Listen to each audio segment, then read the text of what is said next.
auditor has named 2024's #1 dog. This is Manchu. County auditor presented him with this year's #1 dog license.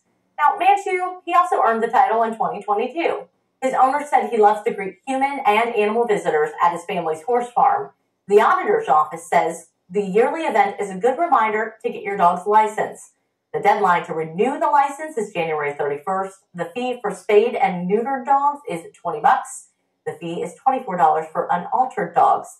The auditor's office said dog licenses help owners get their pet back quickly. I just made up a word. If they get lost. See, they just put up the storm thing. They were already on they're ready for weather.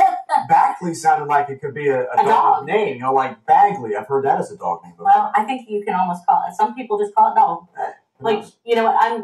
Your forecast, we were just talking about it. There's lots of reasons that I don't want to be a meteorologist. Yeah. But when you look at the data that you have to just try and transcribe, this forecast is tricky. And what makes this one so hard is that the temperature profile, we may not even get to freezing. We may only get to 34 or 35, enough to see snowflakes, but making that accumulation forecast is really tough.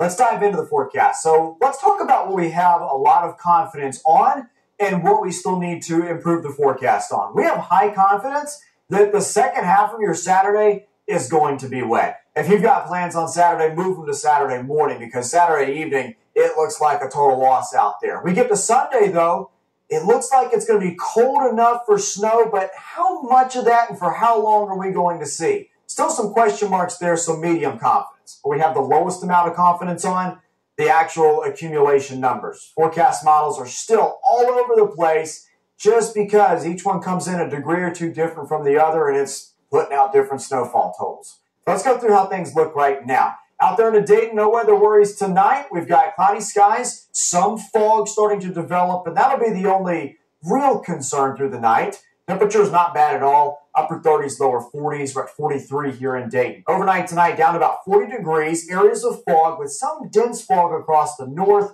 but no rain and no snow as we go through tonight. The main focus is on this weather system starting to move out of Texas right now. It's producing a lot of rain down to our south. It'll produce a decent amount of rain as it gets here on Saturday, and then it's Sunday when the forecast gets quite interesting.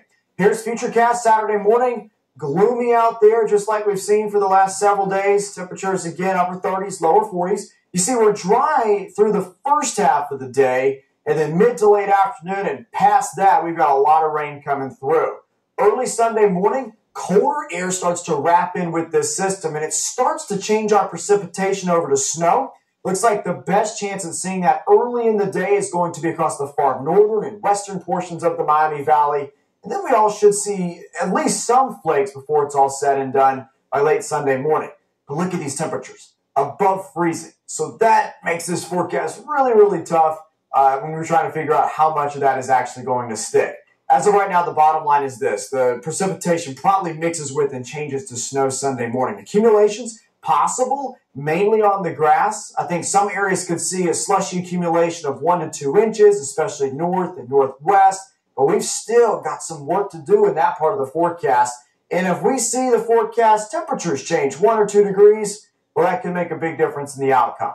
One thing, though, I do have good confidence on, the travel impacts with this look limited. We've really thawed out this week. We've had high temperatures in the upper 50s for a couple days. The ground's a bit warmer. Roads are warmer. I just expect them to be wet as all this is rolling through. Your Storm Center 7-day forecast looks like this. We've got rain coming in late tomorrow afternoon. Then that morning rain-snow mix on Sunday. Monday looks to be a dry day. Maybe some peaks of sunshine out there. We have a slight chance for another little rain-snow mix on Tuesday. After that, drying things out and less gloomy. Partly cloudy skies and high temperatures in the mid-40s by the end of next week.